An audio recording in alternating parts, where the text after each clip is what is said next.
صلی علی محمد وآل محمد. نعرہ تکبیر. اللہ اکبر. نعرہ تکبیر. اللہ اکبر. نعرہ رسالت. یا رسول اللہ. نعرہ رسالت. یا رسول اللہ. نعرہ حیدری. یا علی ولی حیدر. حیدری. یا علی ولی حیدر. بآواز بلند سلوات. اللهم صل على صلی علی محمد محمد محمد. بسم اللہ. فاتحہ.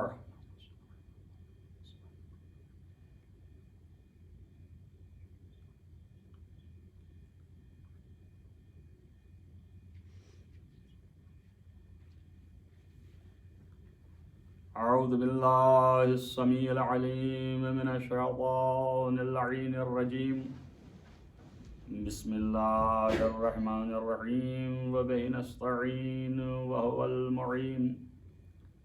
الحمد لله رب العالمين والعاقبة للمتقين والجنة للموحدين والنار للملحدين والمنكرين والصلاة والسلام على سيد الأنبياء والمرسلين خاتم النبيين مولانا مولى الكونين جد الحسن والحسين أبي القاسم محمد.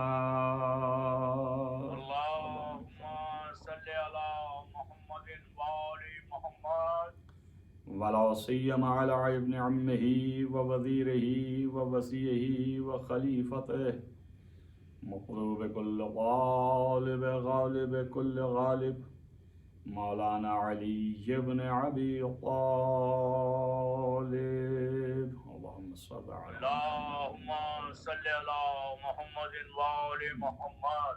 سبحان الله. وعلى آله الطيبين الطاهرين المعصومين المظلومين الذين أذهب الله عنهم الرجس وطهرهم تطهيرا. اللهم صل على محمد وآل محمد. ولعنة الله على أعدائهم أجمعين من يؤمن هذا إلى قيام يوم الدين. أما بعد فقد قال الله سبحانه وتعالى في كتابه الحكيم. بسم الله الرحمن الرحيم. وجعلنا منهم أئمة يهدون بأمرنا لما صبروا وَكَانُوا بِآيَاتِنَا يُوقِنُونَ. صلوات پڑھیں محمد وآل محمد. اللهم صل على محمد وآل محمد. عزیزان گرامی مرتبت، یہ آیت کریمہ جو سورہ سجدہ کی میں نے آپ کے سامنے تلاوت کی ہے اور کل بھی کی تھی، اس آیت کریمہ میں اللہ نے منصب امامت کی بنیادی چیزوں کو بیان فرمایا ہے. سبحان اللہ. جو ایک منصب امامت پر فائز ہونے والے امام کے اندر یہ بنیادی چیزیں ہیں کہ جو ہونی ہی چاہیے. اس کے علاوہ یہی نہیں مطلب ہے کہ جو اس میں چیز ہے بس اتنی ہی ہونی چاہیے، بلکہ یہ بنیادی ہے، اسے تو ہونا ہی ہے. ایک امام کے اندر یہ صفت کا موجود ہونا لازم ہے، لیکن اس کے علاوہ اس کے اختیارات اور حدود ہر امام کے مختلف ہیں. مثلا جو امام حضرت ابراہیم علیہ السلام قرآن کی زبان میں پہلے کہلائے، جو کہ امتحان دیے اور آزمائش دیے اللہ کی راہ میں، اور اس آزمائش اور امتحان میں کامیاب ہوئے، کامران ہوئے، تو اللہ نے فرمایا قالا انی جاعلک للناس اماما، ہم نے آپ کو لوگوں کا امام بنایا. تو حضرت نے فرمایا قال ومن ذریتی، کیا میری ذریت میں بھی یہ امامت کا منصب چلے گا؟ وجہ کیا تھی اس سوال کرنے کی؟ تو یہ گوش گزار کرتا چلوں کہ وجہ یہ تھی کہ حضرت ابراہیم سلام اللہ علیہ تنہا جو ہے انہوں نے امتحان نہیں دیا، بلکہ ان کے امتحان کا معرض ان کے اولاد میں سے حضرت اسماعیل بھی تھے کہ جو امتحان دے رہے تھے، اور اولین فرد ہیں کہ جو ذبیح اللہ کہلاتے ہیں، اور یہ بہت بڑا امتحان تھا حضرت ابراہیم علیہ السلام کا۔ اب چونکہ یہ جملہ میں نے کہہ دیا ہے تو اس کو بھی پائے تکمیل تک اتنا پہنچانا ضروری ہے کہ قرآن مجید میں اگر پوچھا جائے کہ جو اللہ نے کہا ہے کہ اذ ابتلی ابراہیم ربہ بکلمات، کہ ابراہیم جو ہیں ان کو ان کے پروردگار نے چند کلمات سے امتحان لیا، تو وہ کلمات کی تفسیروں میں جو لوگ کہتے ہیں عام وہ اپنی جگہ پہ ہے، لیکن خود قرآن سے پوچھئے کہ کیا آزمائش کیا ہے، تو قرآن صرف ایک مقام کا ذکر کرتا ہے، اور وہاں یہ کہتا ہے کہ جب حضرت ابراہیم علیہ السلام حضرت اسماعیل علیہ السلام کو ذبیح بنانے کے لیے لے کے چلے، اور پھر وہاں پر لے گئے اور انہوں نے چاہا کہ ان کی قربانی دیں، اور جب ان کی گلے پہ چھری رکھا، آنکھوں میں پٹی باندھ دی، تو اللہ نے وہاں سے دمبا ان کے جگہ پر بھیج دیا، اور یہ ایک ذبح عظیم کا فدیہ قرار دیا۔ تو پھر اس وقت حضرت ابراہیم کے ساتھ ساتھ اسماعیل کی بھی یہ بہت بڑی قربانی تھی کہ یہ ذبیح اللہ کہلائے اسماعیل۔ تو ایک بات تو یہ بھی صاف سمجھ میں آ گئی کہ امامت میں اگر کوئی اپنی جان قربان کر رہا ہو کسی نبی کے حکم پر تو وہ حقدار امامت ہوا کرتا ہے۔ آپ ملاحظہ کریں کہ اگر کوئی نبی کے حکم پر اپنی جان کو قربان کرے تو وہ حقدار امامت ہے۔ بھائی یہاں پر حضرت اسماعیل نے بحکم حضرت ابراہیم علیہ السلام کہ انہوں نے اس طرح سے کہا، میں لفظیں وہی استعمال کر رہا ہوں جو قرآن میں ہے، کہ انہوں نے کہا ہے میرے فرزند میں نے خواب میں یہ دیکھا ہے کہ میں تمہیں ذبح کر رہا ہوں، تو بیٹے نے جواب میں یہ کہا کہ اے میرے بابا جو آپ کو حکم دیا گیا ہے اسے آپ پورا کیجئے۔ تو میں ایک بات یہ بھی صاف کرتا چلوں کہ دیکھیے حکم دیا گیا ہے، حکم دینے کا مطلب یہ ہے کہ جو حکم دے رہا ہے جس کو وہ مخاطب ہے، اور مخاطب جو ہے وہ سامنے ہے، اور مخاطب جو ہے وہ جاگ رہا ہے، اور یہاں ابراہیم صاف کہہ رہے ہیں کہ میں خواب میں دیکھ رہا ہوں، میں نے خواب میں دیکھا ہے، یعنی میں سو رہا تھا، اور بیٹا کہہ رہا ہے جو آپ کو حکم دیا گیا ہے۔ تو ان دونوں کو ملاؤ تو اس سے یہ پتہ چلتا ہے کہ نبی کا سونا اور جاگنا برابر ہوا کرتا ہے۔ سبحان اللہ سبحان اللہ، نعرہ حیدری، یا علی یا علی۔ بس یہاں پر جو میں نے بات کہی، کہا جو حکم دیا گیا ہے اس کو آپ بجا لائیے، تو یہ حکم جو ہوا ہے اللہ کی جانب سے حضرت ابراہیم کو، اور حضرت ابراہیم نے اسماعیل سے کہا کہ تم ذبح ہوگے، تو انہوں نے کہا مجھے صابروں میں پائے گا، اور پھر اس کے بعد ساتھ میں گئے بھی اور قربان ہونے کے لیے تیار ہو گئے، اور چھری گلے پہ رکھ دی گئی۔ تو جب چھری کے تحت آ گئے، چھری کے نیچے آ گئے، تو پھر اللہ نے ان کا جو ہے بدل بھیجا، اور وہ ایک ذبح عظیم کا فدیہ قرار دے دیا، اور یہ جو ہے امامت کے حقدار ہو گئے۔ اب باپ نے کہا کہ معبود تم مجھے تنہا بنا رہا ہے یا میری ذریت میں بھی؟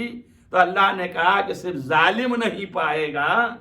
تو میں نے آپ کو یہ استفادہ دیا کہ بھئی ایک قانون تو یہ سمجھ میں آ گیا کہ اگر حکم نبی پر کوئی اپنی جان کو چھری کے تلے لا کے رکھ دے تو حق امامت رکھتا ہے، تو کیا کہنا اس ذات کا؟ یہاں تو ایک چھری ابراہیم کی رکھی گئی تھی گلے پہ، لیکن کیا کہنا اس ذات کا کہ جو تلواروں کے سائے میں لیٹا ہوا ہے شب ہجرت اور نبی کی جان بچا رہا ہے، بحکم نبی ذبیحہ بن رہا ہے، تو آپ سوچیں اس سے بڑا امام کائنات میں کون قرار دیا جائے گا؟ ایک صلوات پڑھیں محمد وآل محمد۔ اللہم صلی علی محمد وآل محمد۔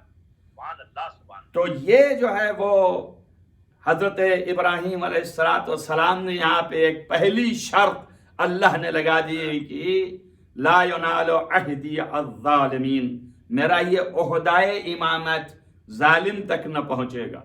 بس معلوم ہو گیا کہ امام کا ظلم سے خالی ہونا لازم ہے، یعنی امام معصوم ہوتا ہے، غیر معصوم قیامت تک امام نہ ہوگا۔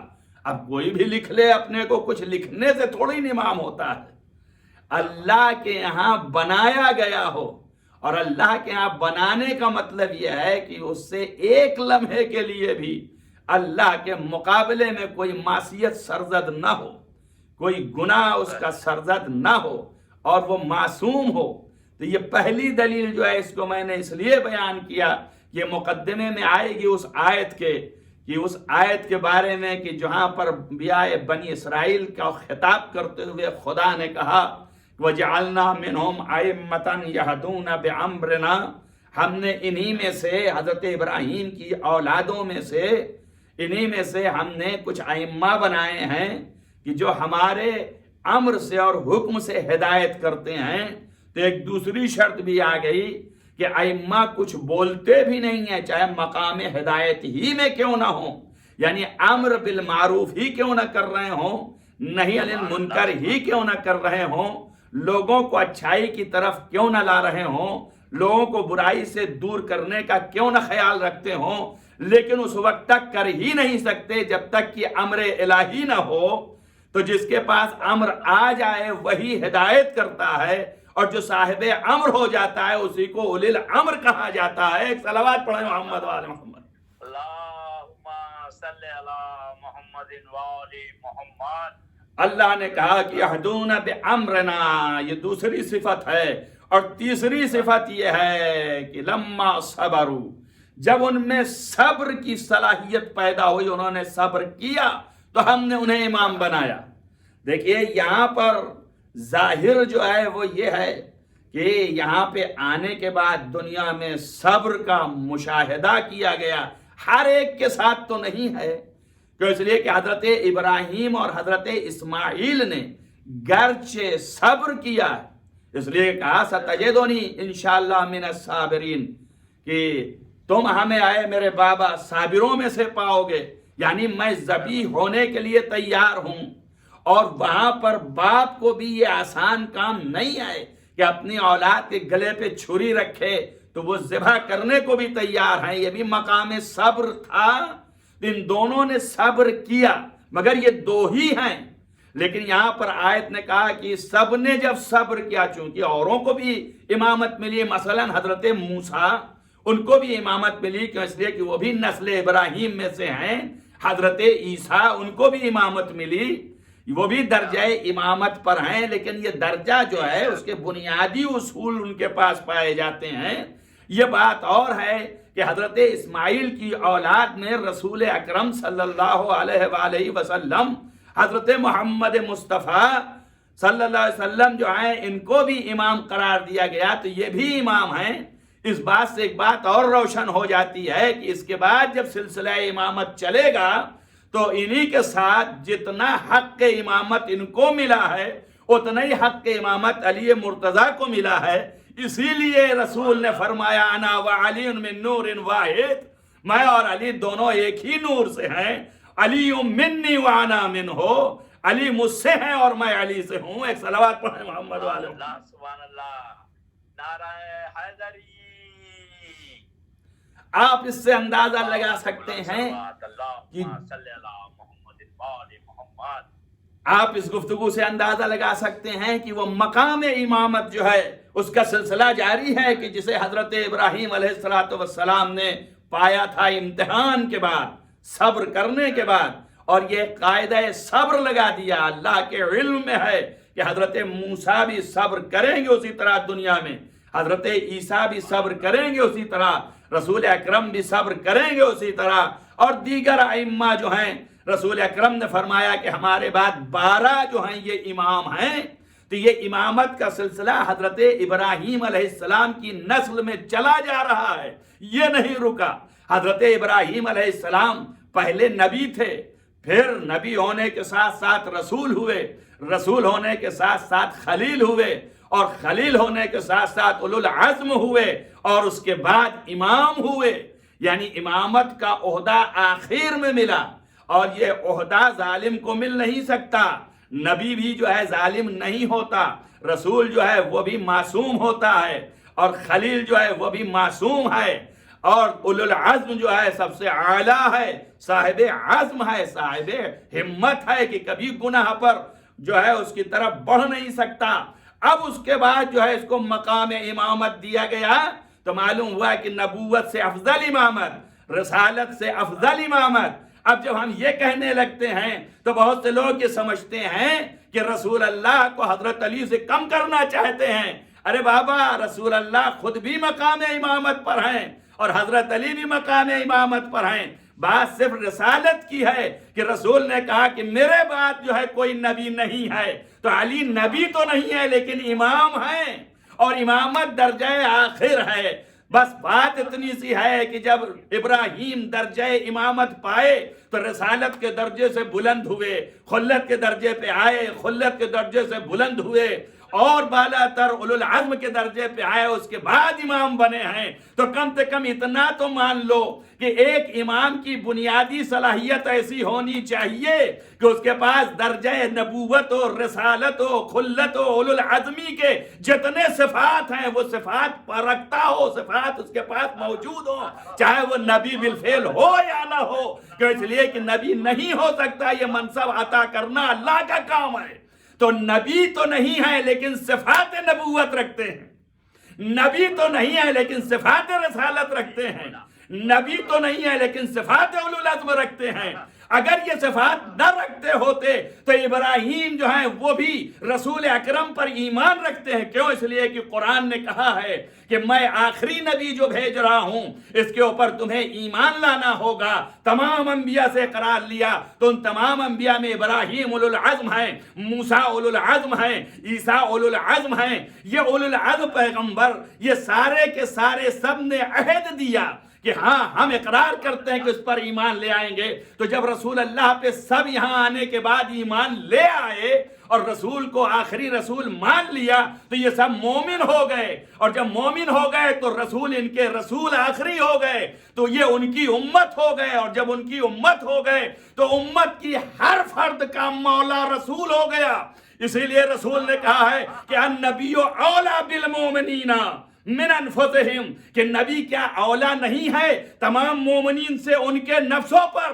تو سب نے کہا بلا یا رسول اللہ۔ تو آپ نے فرمایا من کنتو مولا، میں جس کا مولا ہوں۔ تو اب جس کا میں تمام لوگ آ گئے، تمام جب انبیاء آ گئے تو انبیاء افضل ہیں ملائکہ سے، تو سارے ملائکہ بھی آ گئے، تو اب ملائکہ جبریل و میکائیل و اسرافیل ان سب کے مولا علی ٹھہرے، اور ابراہیم و موسیٰ اور عیسیٰ کے مولا علی ٹھہرے۔ تو مولا کبھی پستر نہیں ہو سکتا، مولا اولا ہے۔ اولا کے معنی بلندتر اور افضل کے ہوتے ہیں۔ صلوات پڑھیں محمد والے محمد۔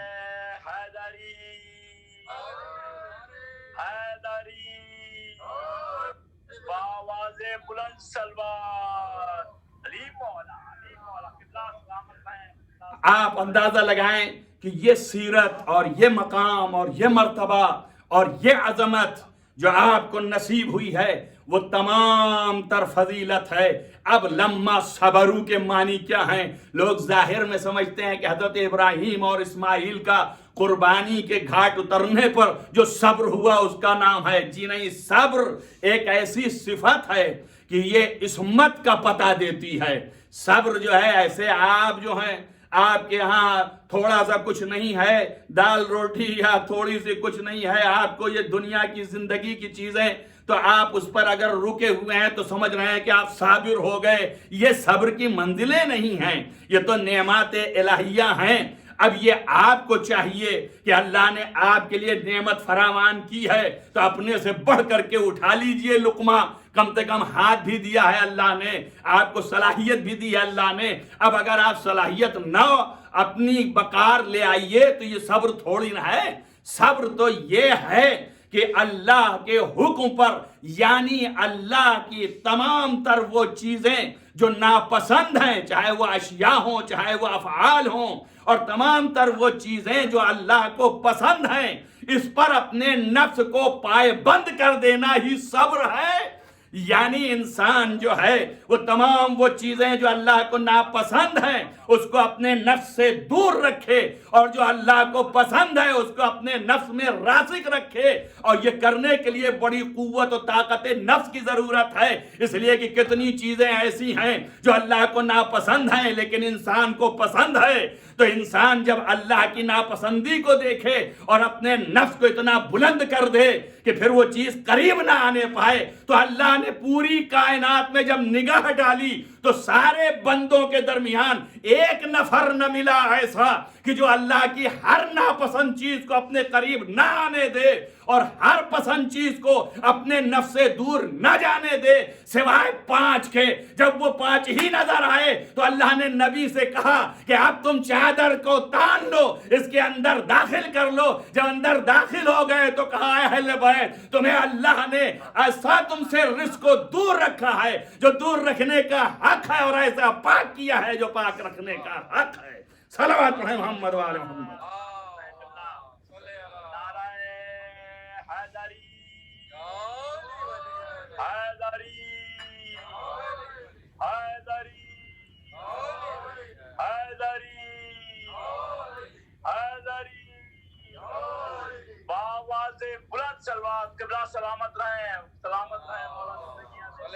آپ حضرات متوجہ ہیں اور مجھے یہ خود احساس ہو رہا ہے کہ میرا پیغام آپ تک پہنچ رہا ہے. آپ کی آوازیں مجھے بتا رہی ہیں کہ میں جو گفتگو کر رہا ہوں آپ تک پہنچ رہی ہے. تو آپ ملاحظہ کریں کہ صبر کے معنی یہ ہوئے. جب صبر کے یہ معنی ہیں تو یعنی نفس کی اتنی بلندی ہو جائے کہ ہر چیز جو اللہ کو پسند ہے اسی کو اپنے نفس میں راسخ کرے, اور ہر وہ چیز جو اللہ کو ناپسند ہے اس کو اپنے نفس سے قریب نہ آنے دے, اس کو دور رکھے. اسی کا نام رزق ہے. اب اللہ نے یہاں پر علیحدہ کر کے بتا دیا, ارے اللہ اب اس سے زیادہ کیا ہو سکتا تھا کہ نفس کی اتنی بلندی تھی کہ دنیا کا کوئی نفس اس قابل نہیں ہوا کہ اللہ نے کبھی خرید لیا ہو. ہاں لے کے آئیں گے آپ آئے تو اس میں یہ ہے کہ ان اللہ اشترى بالمؤمنین, اللہ جو ہے مومنین کے من نفسہم, ان کے انفاس کو نفس کو خریدتا ہے, بأن لہم الجنہ, جنت کے بدلے میں. تو کوئی جو ہے ایسا مومن نہیں ہے کہ جو اللہ کی مرضی کے بدلے میں خرید لے. صرف ایک ہی فرد ایسی ذات ہے کہ جو اپنے نفس کو اللہ کے حوالے کیا, اس کی مرضی کو لے لیا. تو اب یہ معلوم ہوا کہ نفس کی کوالٹی اتنی بلند ہو گئی کہ اللہ کی نگاہ کسی نفس پہ نہیں ٹھہری سوائے ابو طالب کے بیٹے کے نفس کے. ایک صلوات پڑھیں محمد والے محمد.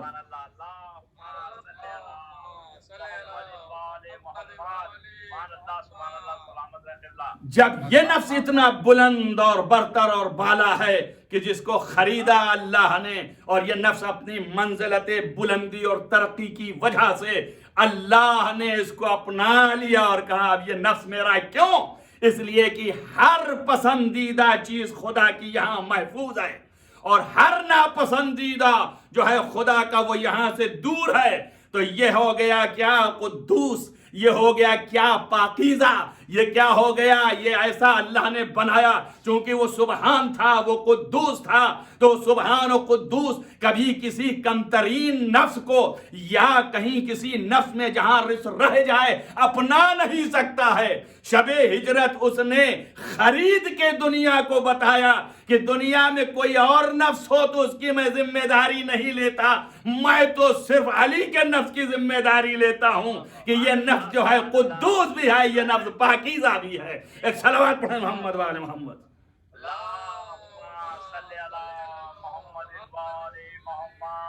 اب آپ یہ ملاحظہ فرمائیں کہ کیا اللہ کی سیاست ہے کہ کس طریقے سے دنیا کو بتائے. آپ کے دل و دماغ میں شاید یہ بات آ جائے کہ یہ نفس اتنا بلند تھا تو اللہ نے خرید لیا، اس کا مطلب یہ ہے اس کے علاوہ اور کوئی نفس نہ تھا اتنا بلند کی خرید لیتا. تو اللہ نے دنیا کو یہ بھی بتانا چاہا کہ اگر کہیں مل جائے اتنے ہی برابر کا نفس تو ایک ہی نفس اور ہے، دوسرا نفس نظر نہیں آئے گا. توجہ کریں آپ، اسی لیے کہا کہ جب روز مباہلہ نکلنے کا وقت آیا تو کہا ہے پیغمبر تم ٹھاٹ سے ان سے کہو کہ تم اپنی عورتوں کو لاؤ ہم اپنی عورتوں کو لاتے ہیں، تم اپنے بچوں کو لاؤ ہم اپنے بچوں کو لاتے ہیں، تم اپنے نفسوں کو لاؤ ہم اپنے نفسوں کو لاتے ہیں.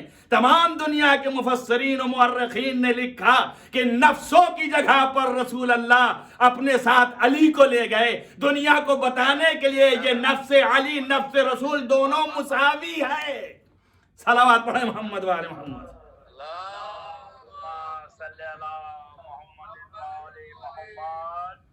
تو اب تو کسی کو اب شک و شبہ نہ رہے گا کہ پیغمبر افضل ہیں کہ حضرت علی. یہاں تو کہا کہ تم اپنے نفسوں کو لاؤ ہم اپنے نفسوں کو، یعنی نفس محمد کا نام نفس علی ہے، نفس محمد کا نام علی ہے، یعنی اتنا بلند ہے. آپ آواز تو دیکھیں اللہ نے کتنی بڑی جو ہے وہ تمکنت دی ہے. قرآن مجید میں فرماتا ہے تمام انبیاء کو بھی اگر ان انبیاء کی صداقت جو ہے ان کو دیکھا جائے کہ یہ نبی صادق ہیں تو ان کے قول کی صداقت کی نسبت اللہ علی کی طرف دیتا ہے کہ اگر علی نہ ہوتے تو ان کے قول کی صداقت کی نسبت کہاں جاتی. اللہ کہتا ہے وَجَعَلْنَا لَهُمْ، ہم نے قرار دیا انہی انبیاء کو جن کو ہم نے امام بنایا تھا، وَجَعَلْنَا لَهُمْ لِسَانَ صِدْقٍ عَلِيًّا، ہم نے ان کے سچی زبان کو علی قرار دے دیا. یعنی اگر ان کی زبان سچائی اس سے نکلتی ہے، ابراہیم سچ بول رہے ہیں تو علی بول رہے ہیں، ابراہیم کے بعد موسیٰ سچ بول رہے ہیں تو علی بول رہے ہیں، عیسیٰ حق بول رہے ہیں تو علی بول رہے ہیں، محمد سچ بول رہے ہیں تو علی بول رہے ہیں. ایک صلوات پڑھیں محمد وآل محمد.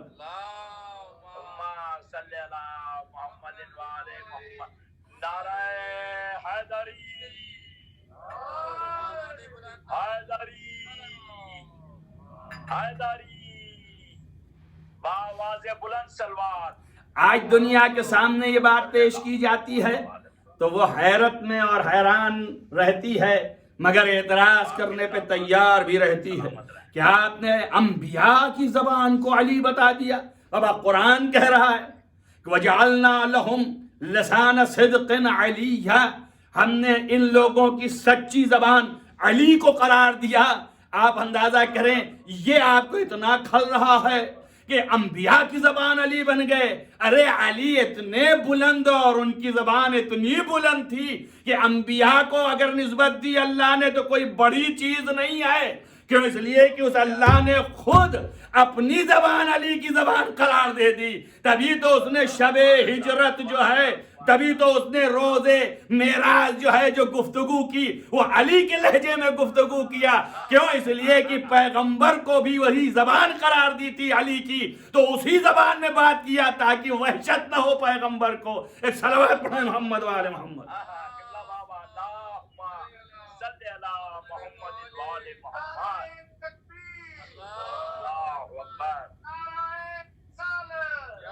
رسول اللہ علی علی علی علی مولا علی مولا اللہم صلی علی محمد وآل محمد. میاں سلامت رہو. جی عزیزو، یہ ہے وہ مقام علی کہ جس کی عظمت اتنی بلند ہے، جو سلسلہ امامت ابراہیمی کی یہ کڑی ہے 12 کی، ان میں کا پہلا علی ہے جس کے لیے سارے انبیاء جو ہیں اس کی زبان بھی اپنائے ہوئے ہیں، اسی کے قول میں گفتگو کر رہے ہیں. خدا بھی اپنی زبان کو علی کی زبان بنا دی اور اس کے بعد سارے انبیاء کے ساتھ بھی رکھا تاکہ دنیا یہ جان لے کہ علی کوئی ایسی ذات کا نام نہیں ہے کہ کسی ایک کنارے پہ لا کے کھڑا کیا جائے. اس ذات کا نام ہے کہ آدم سے لے کے خاتم تک اس ذات کے مرہون منت ہیں. اللہ نے کہا ہے کہ ہم نے اس کو اپنا ناصر قرار دیا ہے اور در جنت پر لکھا ہوا ہے کہ لا الہ الا اللہ محمد رسول اللہ علی ناصر دین اللہ. لا الہ الا اللہ یعنی کوئی معبود نہیں ہے سوائے خدا کے. اور دوسرا مرحلہ یہ ہے کہ محمد جو ہیں وہ رسول ہیں اسی اللہ کے. اور جب تیسرا مرحلہ لکھا تو اللہ کچھ بھی لکھ سکتا تھا، لیکن یہ در جنت پہ لکھا کہ علی ناصر الدین اللہ، اللہ کے دین کے ناصر ہیں. اب دنیا قیامت تک یہ سوال نہ اٹھائے کہ علی سے مدد لینا چاہیے کہ نہیں. جب اللہ نے اپنا ہی ناصر قرار دے دیا تو پھر اب دنیا کے بندوں کا اگر ناصر بن جائے تو اس میں مشکل کیا ہے. صلوات پڑھیں محمد علیہ.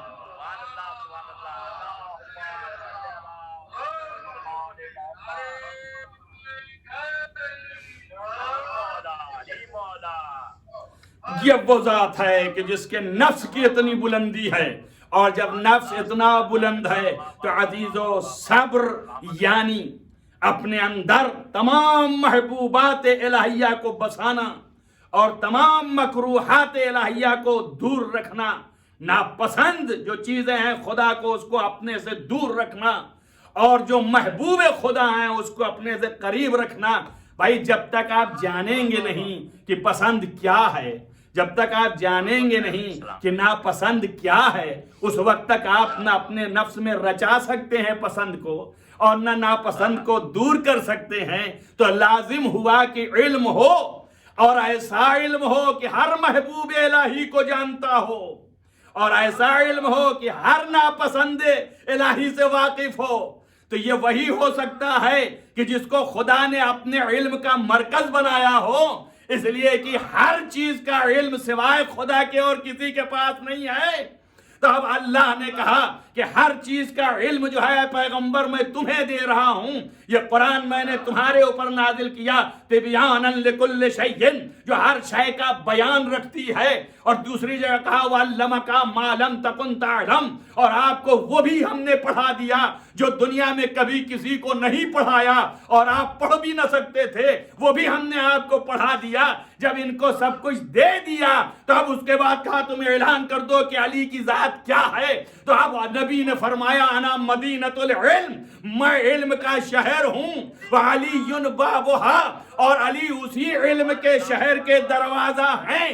جس کو علم چاہیے وہ دروازے سے آئے.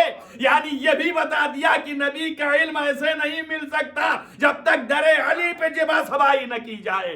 ایک صلوات پڑھیں محمد والے. سبحان اللہ، سلامت رہیں. اللہم صلی علی محمد وآل محمد. اللہم صلی علی محمد وآل. نعرہ حیدری، حیدری، حیدری، حیدری. بابا سے بلند سلوات. بس آپ اندازہ کریں کہ علم سے بھی بہراور اور طہارت و پاکیزگی سے بھی بہراور نفس کی بلندی یہ ہے کہ محبوب خدا، اور نفس کی بلندی یہ ہے کہ ناپسندیدہ چیز سے دور. ساری پسندیدہ چیز یہاں پر ہے، اور جو پسندیدہ چیزیں ہیں وہی کمال ہے. تو اس کا مطلب یہ ہو گیا کہ نفس علی محبت کمال ہے. جہاں پر سارے کمال سمٹ جائیں اس نفس کا نام ہے علی ابن ابی طالب.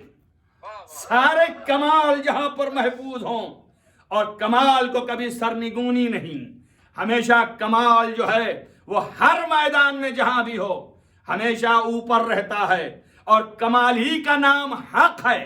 تبھی نبی نے کہا ہے کہ یا علی آپ کار حق میں مشغول ہیں اور میں بار حق اٹھائے ہوئے ہوں. ایک صلوات پڑھیں محمد والے محمد.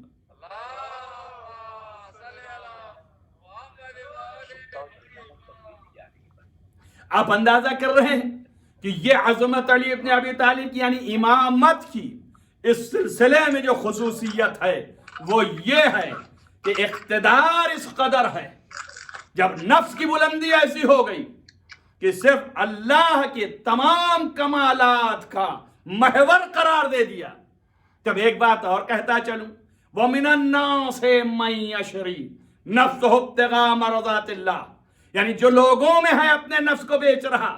تو جب علی شب ہجرت بستر نبی پہ لیٹ کے اپنے نفس کو خدا کے حوالے کر کے اور اس سے معاملہ کیا تھا, تو علی کا تنہا نفس نہیں تھا, اس لیے کہ علی کی پیشانی میں 11 نور اور جولوا فغن تھے. تو یہ سارے نفوس جو ہیں اپنے نفس کو بیچ رہے تھے خدا کے ہاں. اب اگر ویسے ہی ہر مرتبہ نبی کے ساتھ پیش آتا تو ہر زمانے میں ایک جو ہے وہ علی کی جگہ پہ لیٹتا رہتا اور اسی طرح سے مزداق بنتا رہتا, تو معلوم یہ ہوا کہ یہ 12 کی 12 کے نفوس یکجا ہیں. اور اسی لیے فرمایا ہے کہ تم اپنے نفسوں کو لاؤ, ہم اپنے نفسوں کو. تو نبی کا بھی نفس ایسا ہو گیا, تب نبی نے آواز دیا, اولنا محمد, آخرنا محمد, اوسطنا محمد, کلنا محمد, ہم سارے کے سارے محمد ہیں. صلوات پڑھیں محمد والے محمد. ظاہر ہے کہ یہ صلوات جو آپ نے پڑھی اس سے اندازہ لگایا ہوگا کہ یہ سارے عظمت والے ان میں سے یہ 2 شخصیتیں, آج کی شخصیت کتنی بلند و برتر ہے کہ جس کا اقتدار اس قدر بلند اور برتر ہے کہ دنیا کیا سمجھ سکتی ہے کہ کیا ہے. ان کے ہاتھ میں اللہ کا سارا اقتدار ہے. اللہ ان کے ذریعے سے کائنات میں چیزیں چلواتا ہے. صرف 1-2 بات بڑی اہم کہنی ہے اور اس پر توجہ رکھیں. آج کل دنیا جو ہے اس طریقے کے اصلی اور حقیقی عقائد پر چوٹ کرتی ہے اور ان حقیقی عقائد کو نیست و نابود کرنا چاہتی ہے. آپ یاد رکھیں کہ حضرت ابو حمزہ شمالی کو سنا ہوگا کہ یہ امام زین العابدین علیہ السلام کے صحابی تھے. دعائے سحر بھی انہی سے منسوب ہے. یہ بیٹھے ہوئے ہیں, یہ فرماتے ہیں, ایک کتاب ہے بصائر الدرجات, حضرت جناب حسن صفار کی, امام حسن عسکری علیہ السلام کے صحابی ہیں. ان کی کتاب یہی قم میں ہوا کرتے تھے.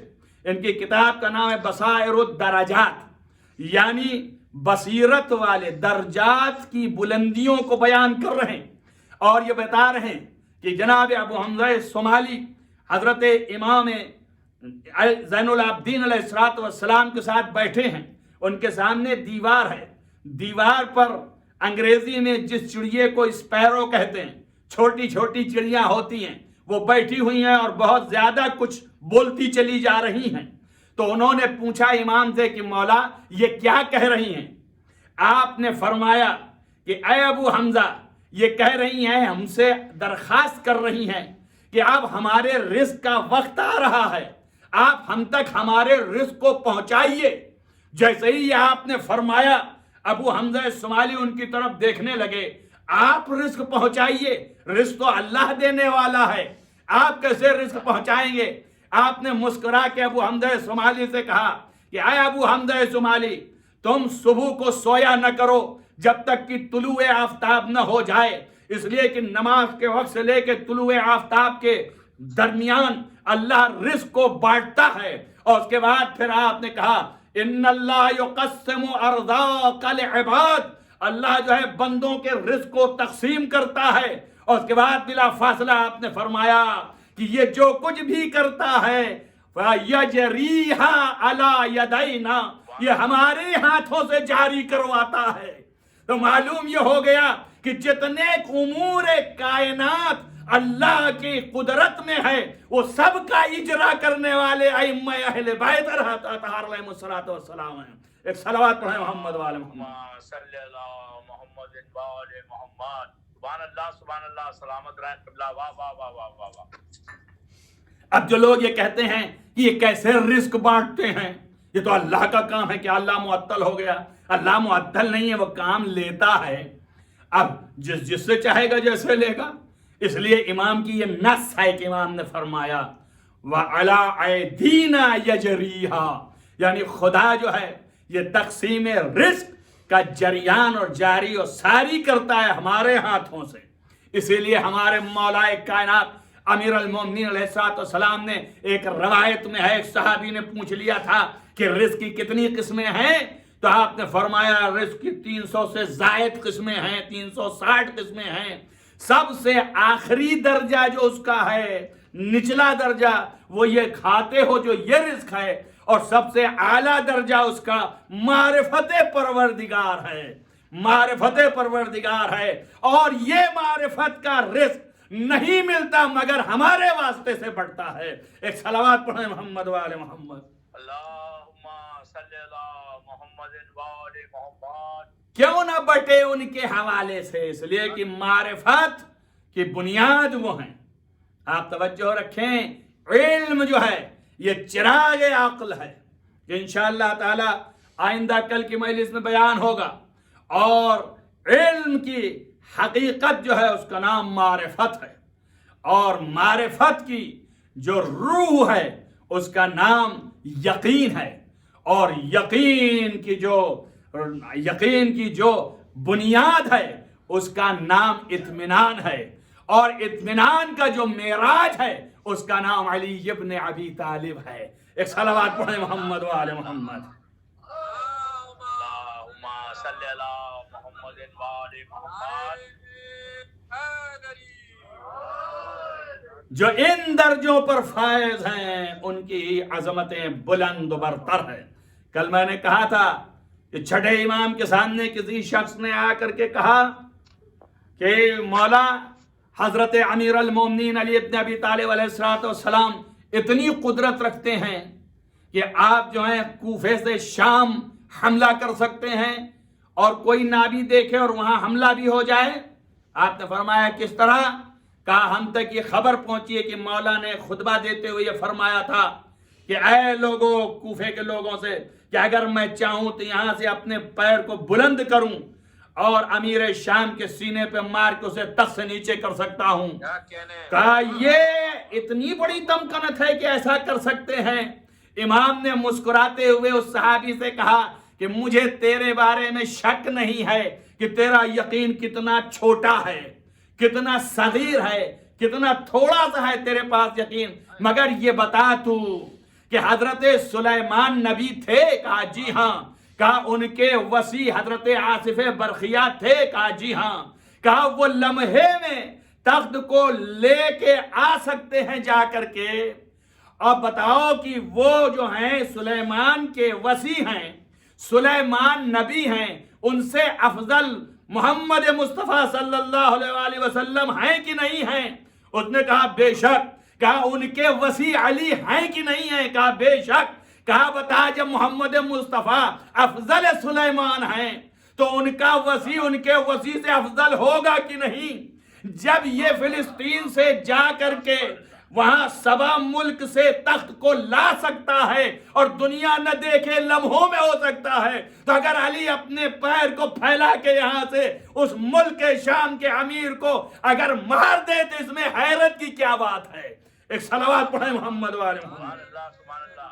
واہ واہ واہ واہ واہ واہ واہ. یہ اقتدار ان کے پاس ہے، علی مولا، علی مولا. یہ سارے اقتدار ان کے پاس ہیں. سلامت رہیں آپ لوگ، سلامت رہیں مولا. زندگی یہ سارے اقتدار اس لیے ہیں کہ اصل علم یہ ہیں، اصل معرفت یہ ہیں، روح یقین یہ ہیں، اور بنیاد اطمینان یہ ہیں کہ انشاءاللہ پھر آپ کے سامنے گفتگو ہوگی.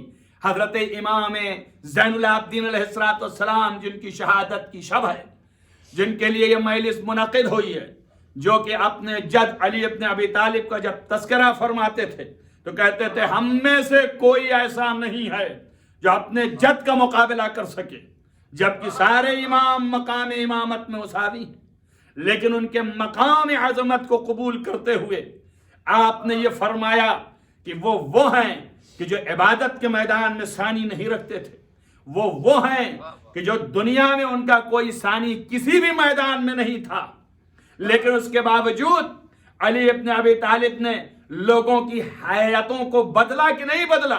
آپ کوفے میں جب خطبہ دے رہے تھے تو ایک شخص نے کہا یہ علی آپ جھوٹ کہہ رہے ہیں، تو مولا نے کہا کہ مردوں میں عورتوں کا کیا کام ہے؟ تو اس کی صورت بدل گئی.